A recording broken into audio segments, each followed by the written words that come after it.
This episode is sponsored by SimpliSafe, an easy-to-use, totally customizable home security system. The best part is how easy it is to set up. I did it on my own in less than an hour. Visit simplysafe.com/babish to learn more and get 30% off your SimpliSafe security system. Why are these noodles orange? I made it with Cheetos, just like you like it. If the sauce is too thick, I can add more root beer.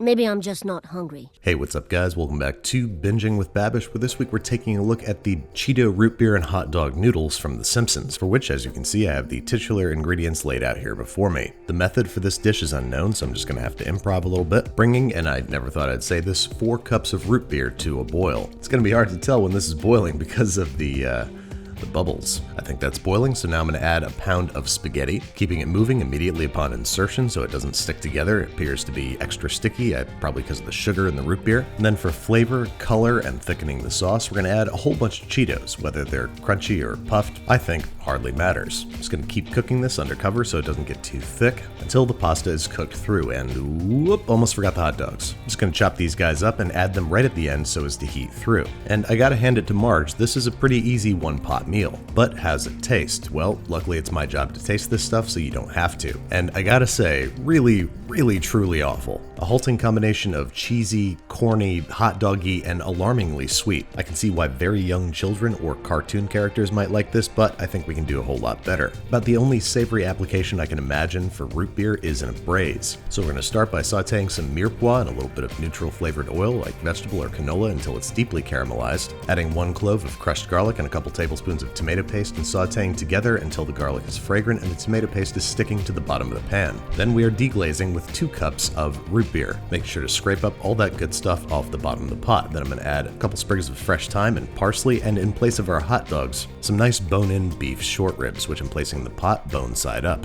Then I'm going to add enough homemade chicken stock so that the short ribs are only peeking up about an inch above the liquid. Then this entire affair is headed into a 325-degree Fahrenheit oven for anywhere from 3 to 4 hours. Halfway through cooking, we're flipping the beef short ribs over so that they get even caramelization, topping up with another cup or 2 of chicken stock if necessary, and cooking until they're fall off the bone tender and they have a deep brown crust. I know these guys look a little dark, I think that's because of all the sugar in the root beer, but trust me when I say that they're very tender, very juicy, and surprisingly delicious. Root beer has all different kinds of spices and, as you can imagine, various roots in it, and when braised it actually makes for a pretty lovely savory flavor, so we're going to save all this sauce, placing it in the fridge for a few hours so we can defat it, during which time we can make our Cheeto pasta. Into the bowl of a food processor, I'm combining 5½ ounces of all-purpose flour, 1½ ounces of masa, and ½ ounce of cheddar cheese powder. This should give us a corny, cheddary flavor not unlike Cheetos. Then I'm measuring out 5 ounces of eggs, lightly beating them together and pouring them into the food processor. Mash and go and processing for anywhere from 1 to 2 minutes until the ingredients come together to form an alien orange dough that springs back with vigor when poked, indicating that we have good gluten development. If it doesn't spring back, go ahead and process it for another 15 to 30 seconds. Then we're kneading it together by hand for a little bit just to make sure everything's evenly incorporated, wrapping in plastic wrap and letting rest at room temperature for 30 minutes, before rolling out ever thinner by virtue of a pasta roller, laminating as necessary if the dough is tearing or doesn't feel very strong, and cutting into Cheeto fettuccine.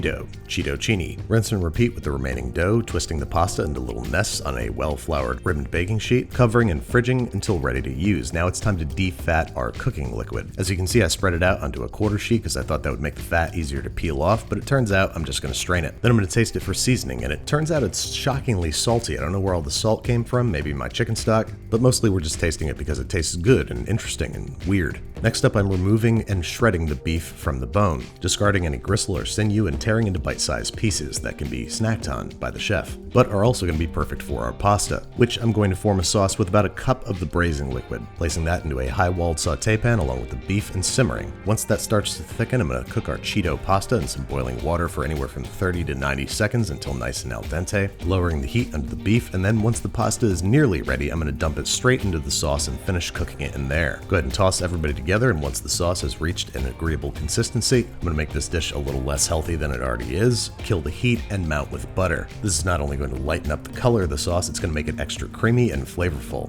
Go ahead and taste for seasoning. Mine does not need any, so it's time to plate up. I'm going to use the old carving fork and a soup ladle trick to get my pasta in a nice nest, and of course I'm going to supplement with lots and lots of braised short rib. And just in case this dish has strayed too far from its roots, let's bring back some of the old flavor. Micro planing a crunchy Cheeto over top like Parmesan or black truffle. And there you have it, folks, an actually halfway edible bowl of Cheeto root beer and quote-unquote hot dog noodles, which has a very unique, savory, corny, cheesy flavor, which I wouldn't describe as delicious so much as addicting, because before I even knew what was happening, this guy ended up in the Clean Plate Club. Thank you again to Simply Safe for sponsoring this episode. I was able to get the house set up with my security system in under an hour, including the new wireless outdoor security camera. I also have sensors to cover every room, window, and door, plus a temperature sensor and a carbon monoxide detector. With their interactive monitoring service, the police will be called after any alerts. Visit simplysafe.com/Babish to learn more and get 30% off your Simply Safe security system.